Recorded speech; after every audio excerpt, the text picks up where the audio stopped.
Hey, I wanted to do a quick one for you today on a project that I worked on last year, 2 years ago, whenever it was, and that is my water wagon. So it's really nothing special. It's just a 55-gallon drum that I got for free. It sits on the forks for my Kubota.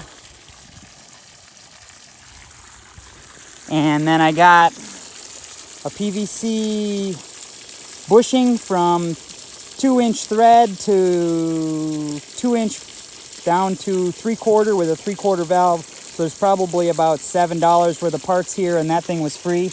And that's how I water my trees when they're too far from the hose. So hopefully I gave you an idea or something there.